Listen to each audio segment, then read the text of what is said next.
Karawang, di Kertabumi, termasuk di Cikampek, akhirnya disatukan di Pancawati itu tahun pahlawan itu ya. Nah di sini dipindahkan ke sana karena nilai historis sejarahnya akan dipertahankan di sini, jadikan tempat pahlawan, dan dipindahkan ke Pancawati. Oleh pemerintah dipinta ini akan dipindahkan ke Pancawati, tapi keluarga korban termasuk ahli waris menolaknya karena akan hilang nilai sejarah kalau ini dipindahkan gitu ya. Nah, gitu.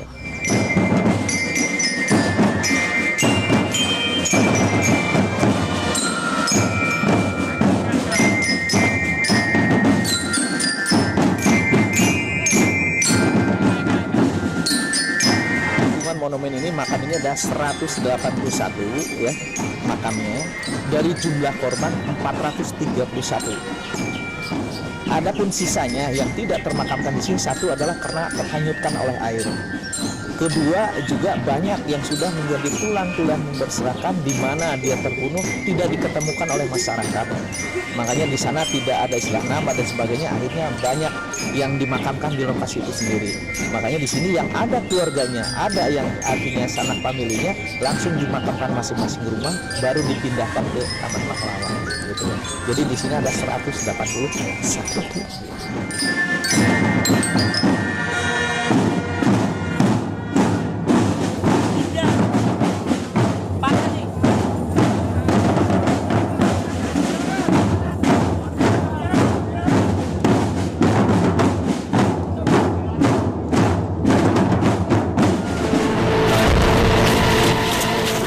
Kabar kemari anak buahnya bawa surat, katanya besok yang tinggal di Rawagede akan diserang sama Belanda. Nah, katanya waktu itu kita siap-siap nih, hujan dari sore sampai besok pagi nggak berhenti hujan. Jadi nggak ada yang kemana-mana udah. Tetap aja kumpul habis hujan. Kirain Belanda hujan-hujan masa berani kemari gitu aja. Pagi-pagi kira-kira jam 4 dia mulai buang tembakan.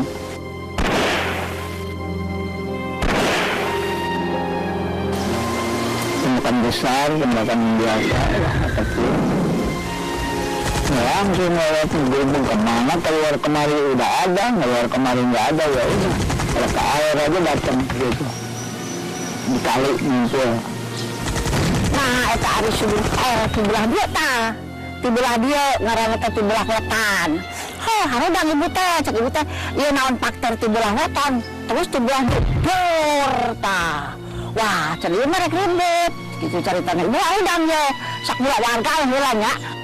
Kadang-kadang aya tembak amor teh hampir wae kabenang bapak ngan sejauh hampir kapetan lah hampir. Ngan kadang tujuan mau kena jebur ke dunia.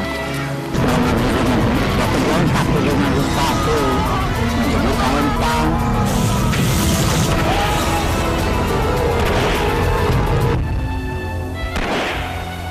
Terus saya sampai di sana, saya turun ke kali di kampung Songebak Kulon. Turun ke kali saya bikin ini lubang tanah digali sama saya gitu, lebar lah masuk kepala gitu. Di sininya ada pun kayu udah ditembang gitu. Jadi saya aman lah pikiran saya gitu. Ini tetangga yang dekat saya nih, dia ketahuan. Kenapa ngangkat kaki saya dia diangkat? Aduh pak, katanya lupa bareng. Bareng akhirnya dia bilang merdeka sama tabe aja. Tabe tuan. Merdeka! Enggak tuh, cuma dipukulin aja. Enggak ditembak di situ juga. Dia mau ditembak di situ juga, dikali. Suhim namanya kalau nggak salah. Ya. Begitu, dordar, tembakan, dren. Ibu dari rumah keluar. Barang ngeliatnya di sini, baris-barisin orang di sini teh.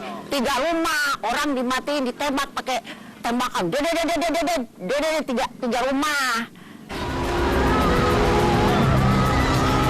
Tembakan lagi di sini nih, dong. Nah saya terus lari ke situ. 3 orang. Habis nyebrang solokan kecil, ini kan walungan itu, tapi udah dibikin sawah. Solokannya ada segini nih. lebarnya. Terus saya turun, dia lewat, bapaknya tuh ditembak sama Belanda di situ, jatuh.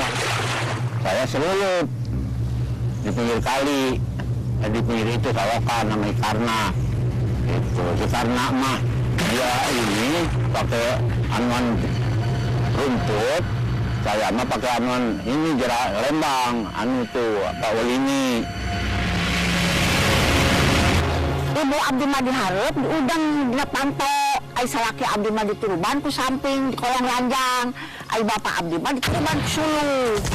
Eta kunaon salaki las us teh da sieun. Ai salaki abdi teh teu meunang berjaga.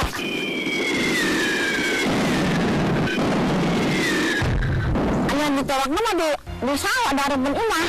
Kan darebeun imah mah aduh sawah ya jeder teh di ditu.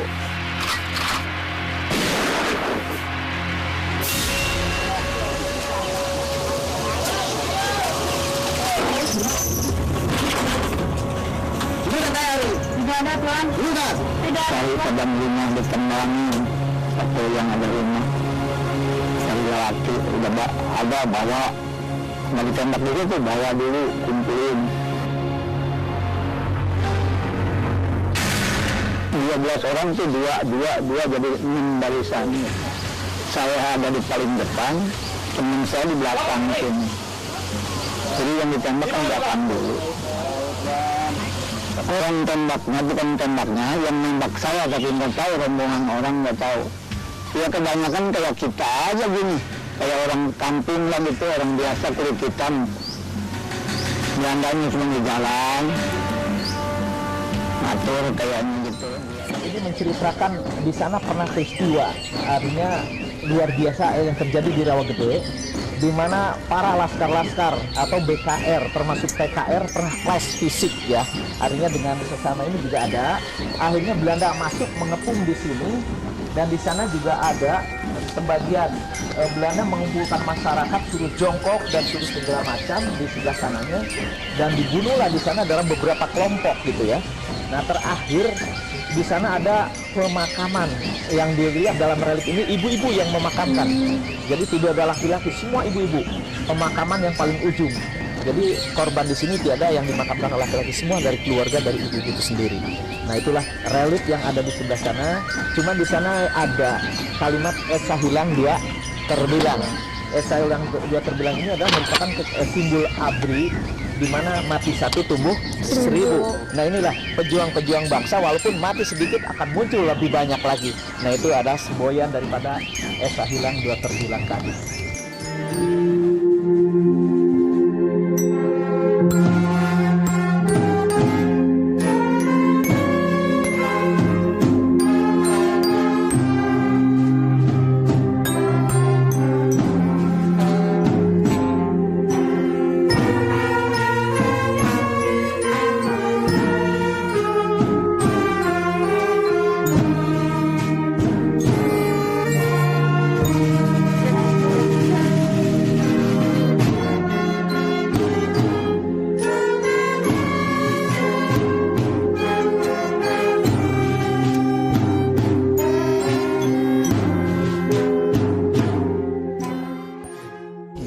Monumen ini didirikan karena salah satu pernah tempat peristiwa di sini, makanya dibuatkan satu monumen.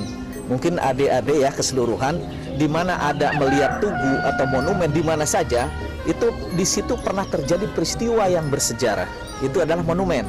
Jadi tidak sembarangan mendirikan satu monumen kalau tidak ada yang kaitnya dengan sejarah bangsa ya, bukan sejarah pribadi perorangan tapi sejarah bangsa, negara, kaitannya maupun agama. Nah itu mengenai masalah itu. Nah monumen ini didesain sedemikian rupa, itu tadi yang saya jelaskan bahwa jumlah anak tangganya 17, seginya 8, piramidnya 4, yang tingginya 5 meter, ini yang melambangkan hari proklamasi. Jadi 17, 8, 4, 5. Nah itu mengenai masalah bentuk dari monumen itu. Monumen setiap dinding ini ada relief ya. Relief ini ada setengah patung. Artinya kalau patung itu lepas daripada tembok, kalau ini relief namanya. Ini setiap relief punya makna tersendiri. Ini adalah peristiwa pelantikan bupati pertama, katakanlah Singapura Bangsa tahun 1633 gitu ya, di mana masyarakat dulu di alun-alun ada pohon beringin, ada masjid dan sebagainya. Di sana dilantiklah bupati pertama, itu orang Singapura Bangsa. Di sini sebelah sini juga ada relief ya. Relief ini mungkin ada yang tahu, satu pihak masyarakat biasa punya lumbung padi dengan sederhana ya, tapi company atau Belanda dia punya pabrik-pabrik besar namanya MTR ini adalah untuk menghimpun daripada kekayaan masyarakat Karawang, khususnya adalah beras. Jadi satu pihak masyarakat dengan sederhana membangun gudang-gudang padi, tapi Belanda membuat bangunan MTR yang begitu keras, begitu besar, dan di mana masuk daripada kereta api langsung ke dalam itu. Nah, kita jelaskan yang ada di dalam ruangan. Kita di sini ada diorama. Diorama ini adalah simbol sekilas daripada para bangsa, terutama masyarakat yang terbunuh dan sanak keluarganya. Nah, inilah adalah tentara kompeni yang membunuh di sini, kurang lebih 300 tentara kompeni Belanda yang membandai di Rawagede ini.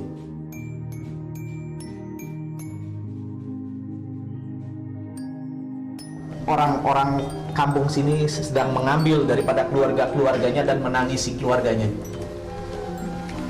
Ayo kita sebelah sini lihat.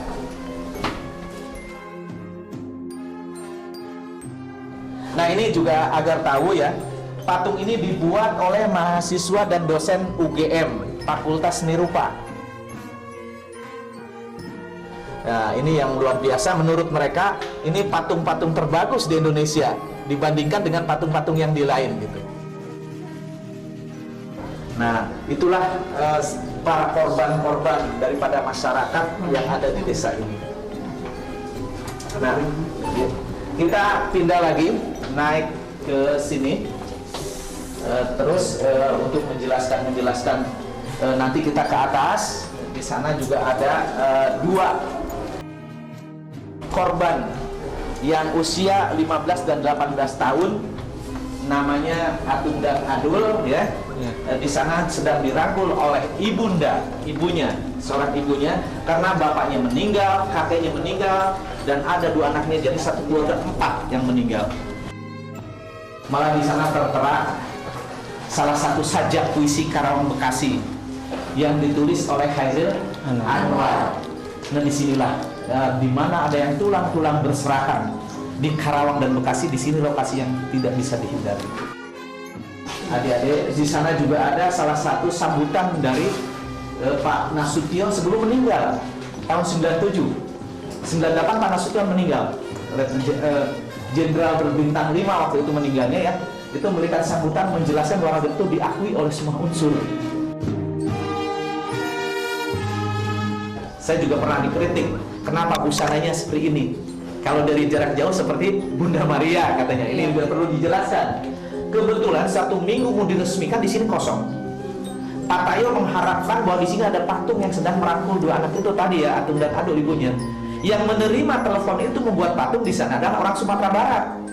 Jadi ini Muslim Sumatera Barat, bukan Muslim Karawang gitu. Waktu itu Karawang seperti di bawah tadi. Busana Karawang yang pakai gelung, pakai baju itu. Jadi ini pernah dapat kritikan dari anggota DPR segala macam ya, kenapa busananya begini? Ini merupakan penjelasan tambahan bahwa monumen ini merupakan satu kebanggaan masyarakat Karawang ya. Mudah-mudahan menjadi daerah wisata sejarah di mana Karawang merupakan satu daerah yang perjuangan sangat tinggi. Nah, lokasi ini juga ada istilah perlu pemerintah daerah melihat situasi dan kondisi di sini. Mungkin ada perluasan untuk buatkan satu museum atau gimana, perlu ya dibuat satu ini. Mungkin mudah-mudahan adanya dengan seringnya datang anak-anak sekolah merupakan suatu tambahan bagi pemerintah daerah supaya bisa mengembangkan bahwa ini merupakan suatu daerah wisata sejarah. Wisata sejarah perlu ditunjang daripada kelengkapan dan sebagainya.